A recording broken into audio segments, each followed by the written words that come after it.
മഞ്ഞും കോടയും തേയിലത്തോട്ടങ്ങളും ഗ്രാമീണ കാഴ്ചകളൊക്കെ കണ്ട് ഒരു യാത്ര പോയാലോ? വാഗമണിലെ മലയോര ഗ്രാമമായിട്ടുള്ള മലയാള സിനിമാ ഷൂട്ടിംഗുകാരുടെ ഭാഗ്യ ലൊക്കേഷൻ എന്നൊക്കെ പറയുന്ന പുള്ളിക്കാനത്തേക്കാണ് ഞങ്ങൾ ഇന്ന് പോകുന്നത്. ഇടുക്കി ജില്ലയിലെ തൊടുപുഴയ്ക്കടുത്ത് കാഞ്ഞാറിൽ നിന്നും ആരംഭിക്കുന്ന വാഗമൺ വരെയുള്ള 17 കിലോമീറ്റർ റോഡ് കാഴ്ചകളുടെ ഒരു വിസ്മയം തന്നെയാണ് തീർക്കുന്നത്. അത്രയ്ക്ക് മനോഹരമാണ് ഈ റൂട്ടിലെ കാഴ്ചകൾ. വാഗമണിലെ തിരക്കുകളിൽ നിന്നൊക്കെ വിട്ടുമാറി ശാന്തസുന്ദരമായ ഒരു ലാൻഡ്സ്കേപ്പൊക്കെ ആസ്വദിച്ച് കട്ട തണുപ്പത്ത് ഒരു ചായയൊക്കെ കുടിച്ച് നമുക്കങ്ങ് പോയാലോ? Welcome back to new episode of our travel stories.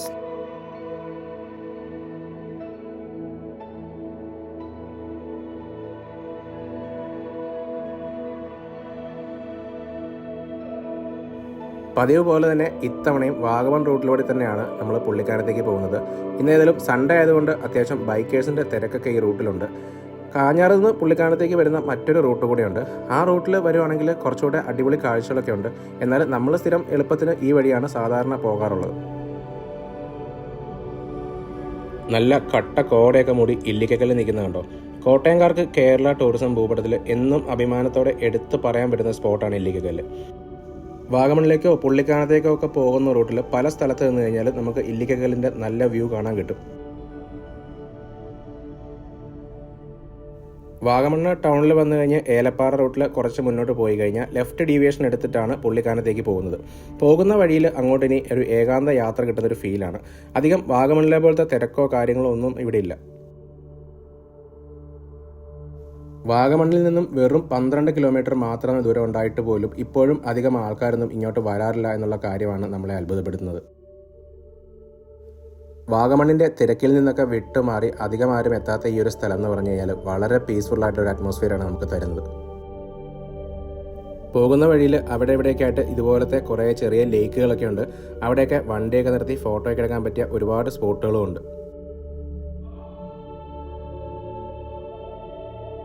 പോകുന്ന വഴിയിൽ കുറേ ദൂരം മൂന്നാറിലേതുപോലെയുള്ള നല്ല അടിപൊളി തേയിലത്തോട്ടങ്ങളൊക്കെ ഇവിടെ ഉണ്ട്. അവിടുത്തെ തോട്ടം തൊഴിലാളികളുടെയും തേയില നുള്ളുന്ന കാഴ്ചകളും ഒക്കെ ആയിട്ട് വളരെ പീസ്ഫുള്ളാണ് ഈ ഒരു സ്ഥലം. രാവിലെ തന്നെ തൊഴിലാളികളൊക്കെ കൊളുന്ത് നുള്ളുന്ന തിരക്കിലാണ്. ഇവിടുത്തെ ഏറ്റവും വലിയ ടീ ഫാക്ടറിയാണ് പുള്ളിക്കാനം എസ്റ്റേറ്റിൻ്റെ ഭാഗമായിട്ടുള്ള പുള്ളിക്കാനം ടീ ഫാക്ടറി.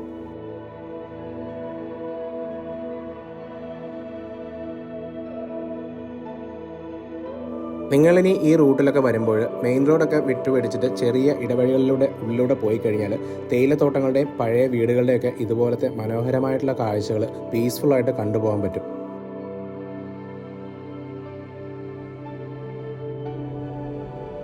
പഞ്ചായത്ത് ഇലക്ഷനൊക്കെ അടുക്കുന്നതിൻ്റെ ലക്ഷണങ്ങളൊക്കെ കണ്ടു തുടങ്ങിയിട്ടുണ്ട്. ഞങ്ങൾ യൂട്യൂബ് ചാനൽ തുടങ്ങിയപ്പോൾ ഫസ്റ്റ് എപ്പിസോഡ് എടുക്കാൻ വേണ്ടി വന്ന റൂട്ടാണിതൊക്കെ. അന്ന് പക്ഷേ ഇത്രയും കോടയോ ഭംഗിയോ ഒന്നും ഈ റൂട്ടിനില്ലായിരുന്നു. അതുകൊണ്ട് തന്നെയാണ് ഈ ഒരു സീസൺ ആയപ്പോൾ വെയിറ്റ് ചെയ്തിട്ട് ഒന്നുകൂടി മനോഹരമായിട്ടുള്ള ഈ ഒരു കാഴ്ചകളിൽ നിങ്ങളിലേക്ക് എത്തിക്കാൻ വേണ്ടി വീണ്ടും പുള്ളിക്കാനം റൂട്ട് ഞങ്ങൾ തിരഞ്ഞെടുത്തത്.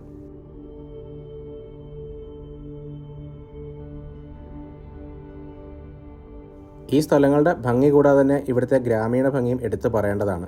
സാധാരണക്കാരായ കുറേ ജനങ്ങൾ വളരെ സമാധാനത്തോടു കൂടി ജീവിക്കുന്ന ഒരു സ്ഥലമാണിത്.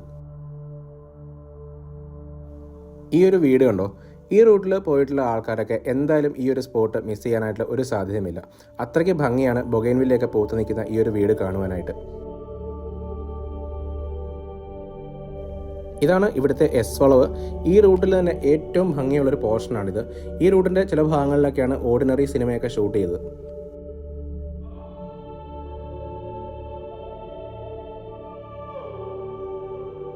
₹10 ചായ കുടിക്കാനായിട്ട് 100 കിലോമീറ്റർ യാത്ര ചെയ്യാൻ തയ്യാറായിട്ടുള്ള നമ്മൾ മലയാളികൾക്ക് പറ്റിയൊരു സ്പോട്ടാണ് പുള്ളിക്കാനം. ഈ ഒരു സ്ഥലമൊക്കെ ഇപ്പോൾ മലയാള സിനിമ ഷൂട്ടിങ്ങുകാരുടെ ഇഷ്ട ലൊക്കേഷനാണ്. എന്തുകൊണ്ടാണ് ഇത്രയും സിനിമകളൊക്കെ ഇവിടെ ഷൂട്ട് ചെയ്യുന്നത് പ്രത്യേകിച്ച് പറഞ്ഞു തരേണ്ട കാര്യമില്ലല്ലോ. ഈ ഒരു കാഴ്ചകളൊക്കെ കാണുമ്പോൾ തന്നെ നിങ്ങൾക്കത് മനസ്സിലാകുന്നുണ്ടായിരിക്കും. ഇപ്പോൾ ഈ അടുത്തിറങ്ങിയ എക്കോ സിനിമയുടെ ഒരു 90% പോർഷനും ഈ ഒരു സ്ഥലത്ത് വെച്ചാണ് ഷൂട്ട് ചെയ്തിരിക്കുന്നത്.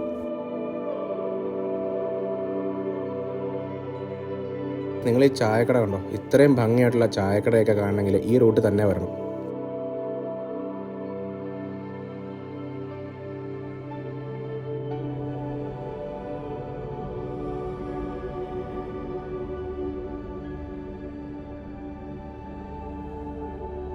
എന്താണ് പുള്ളിക്കാനത്ത് ഇതിനെ മാത്രം കാണാനുള്ളതെന്ന് ചോദിച്ചു കഴിഞ്ഞാൽ അതിന് വ്യക്തമായിട്ടൊരു ഉത്തരം പറയാൻ പറ്റില്ല.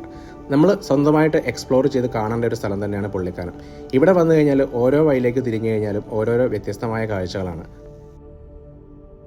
ഒന്നോ രണ്ടോ പേർക്ക് വളരെ സ്വസ്ഥമായിട്ട് ഇതുപോലത്തെ മനോഹരമായിട്ടുള്ള ക്ലൈമറ്റും ലാൻഡ്സ്കേപ്പും ഒക്കെ ആസ്വദിക്കാനാണെങ്കിൽ നിങ്ങൾ ഇങ്ങോട്ട് പോരാനായിട്ട് ഞങ്ങൾ റെക്കമെൻഡ് ചെയ്യും.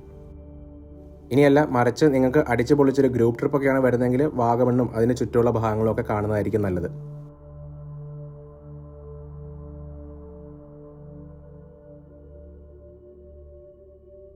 ചില സമയത്തൊക്കെ ഇങ്ങോട്ട് വന്നു കഴിഞ്ഞാൽ കണ്ണുപോലും കാണാത്ത വിധം കോട മൂടി കിടക്കുന്ന അവസ്ഥയിലായിരിക്കും.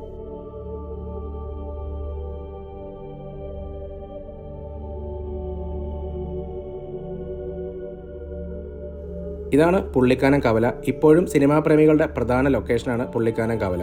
ഇവിടെ ഒരുപാട് സിനിമകൾ ഇതിനകം തന്നെ ഷൂട്ട് ചെയ്തിട്ടുണ്ട്. ദൃശ്യം, ഓർഡിനറി, ഒപ്പം, അവതാരം, ജോസഫ്, അങ്ങനെ കുറേ സിനിമകളാണ് ഇവിടെ ഷൂട്ട് ചെയ്തിട്ടുള്ളത്.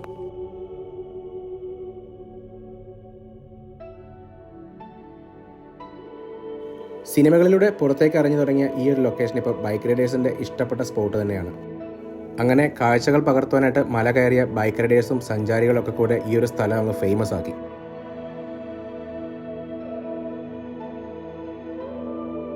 കാഴ്ചകളൊക്കെ കണ്ടതിന് ശേഷം ഇനി കുറച്ച് സ്നാക്സ് ഒക്കെ കഴിക്കാനായിട്ട് കണ്ട ചെറിയൊരു കടയിലേക്ക് കയറിയിരിക്കുകയാണ്. ഇവിടെ ഒരുപാട് ചെറുകടികളും മാഗിയും ഒക്കെ ഉണ്ട്. ഈ ഒരു തണുത്ത ക്ലൈമറ്റിൽ ചൂട് മാഗിയും ബ്രെഡ് ഓംലെറ്റും ചായയൊക്കെ കുടിച്ചിരിക്കാനായിട്ട് ഒരു പ്രത്യേക വൈബ് തന്നെയാണ്. കാഴ്ചകൾ ഇവിടം കൊണ്ട് അവസാനിക്കുന്നില്ല. അടുത്തൊരു വീഡിയോയിൽ വീണ്ടും കാണാം. Until then bye bye.